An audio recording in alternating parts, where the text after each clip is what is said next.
네, 오전장에 어떤 종목들이 강한 매수를 받았을까요? 매수상의 탑5 만나보도록 하겠습니다. 이태호 파트너와 함께합니다. 어서 오세요. 네, 안녕하세요. 네, 바로 만나보도록 하죠. 오늘은 중국 관련주, 중국 수혜주가 계속해서 부각이 되고 있고 2차 전지도 잘 가면서 조선주도 좀 쉬어가고 있는 하루인 것 같습니다. 포스코 DX랑 IST 그리고 카카오, 포스코 엠텍까지 올라와 있는데 포스코 DX가 매수 상위에 올라오는 거는 좀 의미가 있는 것 같아요. 오늘 네. 포스코 그룹주 전반이 올라주고 있고 2차 전지가 이번 주 내내 좀 반등 탄력이 강하게 나오고 있는 것 같습니다. 어떻게 보십니까? 2차 전지 관련주? 사실 네. 이제 이번 1월 달에 자동차 수출 네. 데이터를 좀 체크를 해봤는데 1월 기준으로 봤을 때는 역대 두 번째 수출을 기록한 게 25년 1월 수출이라고 보시면 될 것 같고요. 근데 그 중에서도 가장 이제 수출의 호조수에 기여를 했던 게 하이브리드 차량에 대한 판매가 이제 가장 큰 기여를 했다라고 보시면 될 것 같습니다. 그래서 아직까지는 전기차에 대한 어떤 수요 회복과 캐즘에 대한 극복 이런 것들을 기대하면서 2차 전지 섹터를 접근한다라고 하기에는 다소 여전히 좀 회의적인 시각을 좀 볼 수 있지 않을까 싶은데 그래도 이제 그나마 긍정적이라고 좀 볼 수 있는 부분들은 이번 주부터 해서 2차 전지 섹터의 수급적인 흐름들이 상당히 긍정적으로 좀 만들어지고 네. 있는 것 같습니다. 그래서 개인적으로는 뭔가 추세적인 상승이 나올 거다. 이 부분은 좀 제한적일 수는 있겠지만은 그래도 바닥 다지기에 대한 어떤 확률은 좀 높아지고 있지 않나 싶고요. 여기서 이제는 전기차가 아니라 다른 어떤 2차 전지 섹터의 강세를 만들어줄 법한 모멘텀이 등장을 해야 될 것 같은데 저는 개인적으로 그거는 이제 휴머노이드 로봇에서 발생하지 않을까 싶습니다.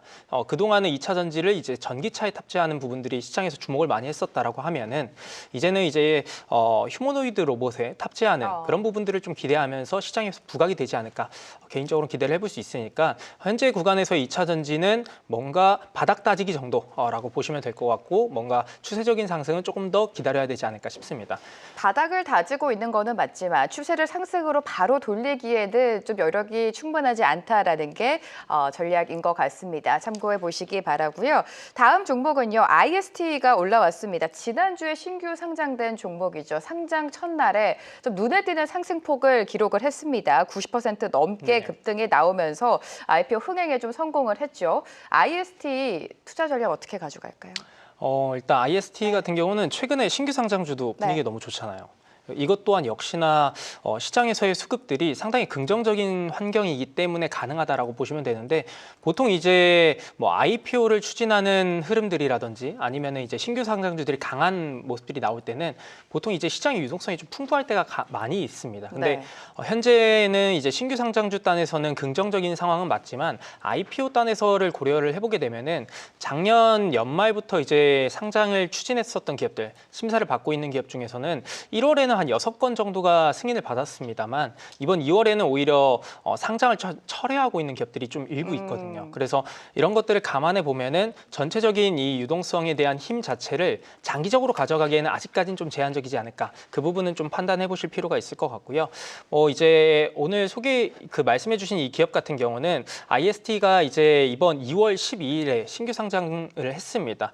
기술 특례 상장을 하게 됐는데 그래도 이 기업에 대해서는 나쁘지 않은 어떤 재료들이 많이 있는 것 같아요. 일단 상장 당시만 하더라도 코스닥 전체 시장 거래대금의 거의 12% 정도를 차지하면서 상당히 어떤 그 시장에 관심을 많이 받았었는데 일단 최근에 발표됐던 4분기 실적을 말씀을 드려보자면은 매출액이 132억 원에 이제 영업이익이 1억 이제 5천만 원 집계가 됐고요. 이 부분이 이제 전년 대비 200% 이상의 매출액 그리고 영업이익 자체는 흑자 전환에 대한 흐름을 좀 기록했다라고 보시면 될 것 같습니다. 연간 기준으로 마찬가지로 영업이익이 이제 7억 이상으로 흑자 전환을 했다라는 부분들인데 과연 이 흑자 전환 이후에 올해도 이제 실적에 대한 개선세가 이어질 수 있느냐라고 했을 때는 업황에 대한 흐름을 고려해 본다라고 하면 상당히 매력적인 것 같습니다. 우선 지금 현재 반도체에 대한 업황 자체가 생각보다 빠르게 좀 개선되지 않을까라는 기대감들이 삼성전자 중심으로 나와주고 있습니다.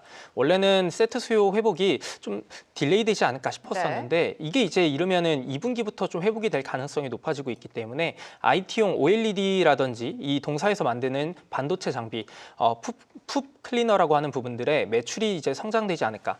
여기서 이제 풋 클리너가 어떤 거냐라고 하면은 반도체 웨이퍼를 보관하고 운반하는 용기가 풋입니다. 근데 이거를 이제 세정하는 장비가 풋 클리너라고 보시면 되기 때문에 웨이퍼에 대한 어떤 그 출하가 계속해서 늘어난다라고 하면은 관련된 이 장비 또한 수요에 대한 부분들이 지속적으로 증가할 수 있다라고 보시면 될 것 같고요. 이런 부분들은 이제 안정적인 실적에 기인할 수 있는 요인이고, 추가적으로 업사이드 요인이라고 본다라고 하면은 수소와 관련돼서도 좀 주목을 해볼 수 있을 것 같습니다. 관련해서 동사가 이제 뭐 대전이라든지 인천과 같은 지역에 수소 충전소 완공을 했고, 이번에 올해도 안산이라든지 제주 지역에 완공할 예정이기 때문에 관련해서 뭐 국책사업 수행과 같은 이런 부분들, 실제로 이 수소단에서의 매출 비중도 30% 이상이 발생을 하고 있기 때문에 관련해서 한번 긍정적으로도 여러 가지 다각화된 모멘텀을 좀 볼 수 있는 기업이지 않을까. 다만 신규 상장주이기 때문에 유통 가능한 물량에 대한 부분들, 보호예수에 대한 부분을 체크해볼 필요가 있겠죠. 네. 근데 현재 이제 유통 가능 물량이 전체 주식의 한 38% 정도로 다소 좀 부담스러운 수준이고요. 그리고 이제 1개월 이후부터 출하될 수 있는 물량 자체도 거의 한 15% 정도 될 수가 있기 때문에 관련해서는 좀 단기적 관점으로 좀 대응하는 게 맞지 않을까라는 의견을 드리고 싶습니다. 네, IST를 비롯해서 오늘 좀 매수 상위 탑5에 올라와 있는 종목이 신규 상장주가 눈에 띄는 것 같습니다. 오름 테라퓨틱 역시 상장 첫날부터 좀 흥행에 성공하면서 주가 급등이 나왔고요. 더욱더 강력한 시세를 좀 내줬습니다. 상한가를 2번이나 네. 직행을 했고, 사실 오늘 장에서도 그 상승 추세가 꺾이지 않고 계속해서 급등이 나오면서 4만 원 선까지 좀 바짝 따라잡고 있습니다. 오름 테라퓨틱도 마찬가지로 이렇게 신규 상장주는 오보행 이슈에 대한 부담이 당연히 있지 않습니까? 맞습니다. 네. 이게 신규 상장주 단에서 역시나 강세 흐름들이 이 오름 테라피틱에서도 마찬가지로 나와주고 있는데, 제약바이오 단에서는 해당 요인 제외하고도 최근에 분위기가 괜찮은 것들이 꽤 있는 것 같습니다. 우선 대표적으로 볼 수 있는 게 올릭스가 이제 기술 수출을 함에 따라서 네. 제약바이오에 다시 한번 좀 모멘텀을 어떤 투심을 끌어올려주는 역할로 작용을 했었는데, 최근에 제약바이오 업종들을 고려해 보게 되면은 일부 상방을 제한하는 요인들이 꽤 있었거든요. 첫 번째로는 미국에서의 보건복지부 장관 이 존 F 케네디가 본격적으로 임명이 되면서 바이오 업황에 대한 분위기가 좀 위축됐었던 것도 있고, 우리나라 같은 경우는 이번 3월부터 본격적으로 공매도 재개가 진행이 되기 때문에 제약바이오 단에서의 어떤 투심이 좀 위축되고 있었던 그런 환경들이 있었지만은 이번 연도의 초에 이제 올릭스의 이런 기술 수출로 인해서 그런 것을 이제 좀 상쇄시키는 요인으로 투심을 많이 끌어올려준 상황이라고 보시면 될 것 같습니다. 그 중에서도 이제 해당 기업의 매수 흐름들이 좀 강하게 붙어주는 요인을 보게 되면은 뭐 신규 상장주의 강세 흐름도 있겠지만은 개별적인 모멘텀도 상당히 매력적인 것 같습니다. 우선 이 기업에 대해서 소개를 드려보자면은 우리가 잘 알고 있는 ADC, 항체 약물 접합제라고 하죠. 이게 이제 보통 항체랑 약물을 결합한 치료법이기 때문에 우리가 보통 암세포 치료를 목적으로 하는 것들이 이 ADC라고 보시면 되고, TPD라고 하는 것들은 이제 표적 단백질 분해입니다. 이게 이제 약물이나 어떤 병든 세포를 단백질을 좀 분해시키는 방식이기 때문에 이런 것들을 가지고 질병을 치료하는 게 TPC 방식이라고 보시면 될 것 같습니다. 근데 이 두 가지를 모두 결합해서 DAC라고 하는 기술을 지금 동사에서 개발하고 있는 상황인데, 관련해서 성과가 이제 상장 전부터 꽤 있었던 것 같습니다. 우선 2023년에는 BMS랑 기술 이전 계약을 체결을 했고요. 작년에는 이제 버텍스 파마슈티컬스랑 이 TPD, 투 플랫폼 기술 이전에 대한 계약들을 체결을 했었기 때문에 최근에 올릭스와 같은 이런 기술 이전에 대한 모멘텀들이 동사에도 좀 작용을 하고 있지 않나. 그래서 관련해서 본다라고 하면은 이 해당 기업 자체가 앞으로 이 기술 수출에 대한 흐름들 과거에 체결하고 계약에 대해서는 각각 이제 2,300억 그리고 선입금 1억 달러 포함해서 마일스톤도 네. 계속해서 이제 어떤 성과에 도달할 때마다 추가적인 비용 지급될 것들이 존재하고요. 버텍스 파마슈티컬스에도 마찬가지로 선급금에 대한 부분들이 1,500만 달러 지급이 되었고, 추가적인 마일스톤이라든지 로열티 이런 것들도 발생할 수 있기 때문에 관련된 옵션들에 따라서 실적 개선 흐름들, 그 성장에 대한 모멘텀들을 강하게 이제 시장에선 주목하고 있지 않나 싶습니다. 네, 앞서 말씀해 주신 것처럼 이 기업의 어떤 신규 상장 상황이기 때문에 관련해서 보호예수에 대한 흐름들도 한번 체크를 해본다라고 하면은 1개월 이후부터 이제 보호예수 물량들이 풀릴 수 있는 것들이 한 16% 정도 가까이 되기 때문에 관련해서도 역시나 아직까지는 뭐 시기적으로는 좀 남아있긴 하지만 그 보호예수에 대한 부분들은 다소 좀 부담으로 작용할 수가 있기 때문에 그 한 달 가까운 시간이 좀 도래한다라고 하면은 관련해서는 좀 매도에 대한 움직임도 네. 충분히 급격하게 나와줄 수 있기 때문에 좀 마찬가지로 앞서 설명드린 것처럼 좀 트레이딩 관점으로 접근을 해보시는 게 좋지 않을까라는 말씀 드리고 싶습니다. 네, 오늘 앞서 다뤄주신 두 종목 모두 신규 상장주인 만큼 긴 호흡보다는 좀 단기적인 트레이딩 관점으로 보자라는 말씀 들어봤고요. 오늘 가지고 오신 종목도 만나봐야겠죠. 어떤 종목 가지고 오셨을까요? 바로 보도록 하겠습니다. 하나기술과 HL만도 그리고 현대건설 각각의 섹터에서 좀 들고 오셨는데 시청자분들의 픽은 하나기술이 됐습니다. 현대건설과 좀 박빙이었던 것 같은데 하나기술 앞서서 좀 2차 전지 이야기해 주실 때 전고체 배터리를 지금 시점에서 봐야 된다라고 강조해 주시지 않았습니까? 네. 하나기술에 대한 전략도 좀 비슷하게 갈 것 같아요.